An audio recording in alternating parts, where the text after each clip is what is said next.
moshkulli është i shëndetshëm nëse është i pjellshëm. Çdo moshë mi 30 vjet, kualiteti i spermës bën. Domethënë çdo 5 vjet, 10 vjet përmbi këtë moshë, parametrat e në spermë të mirë damtohen. Sigurisht. Po kur flasim zakonisht për një mashkull të shëndetshëm, a do të thotë që automatikisht ai është fertil? Në fakt, mashkulli është i shëndetshëm nëse është i pjellshëm. Do të thotë e kundërta e pyetjes së botë.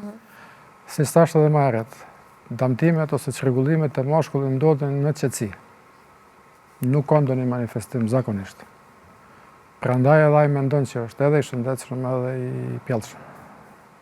Mi po kur vjen momenti për me u egzaminu dhe me u pa pjellshmëria ati, del që nuk është ashtu. E qartë. Po sa i përket moshës, a mundet me ndiku edhe mosha në fertilitet, apo vetëm mosha e femrës ka rëndësi në këtë rast? Jo, edhe mashkullit dhe femra kanë urtyre biologjike.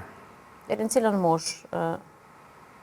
Çdo moshë mi 30 vjet, kualiteti i spermës bën. Domethënë çdo 5 vjet, 10 vjet përmbi këtë moshë, parametrat e në spermë të mirë damtohen.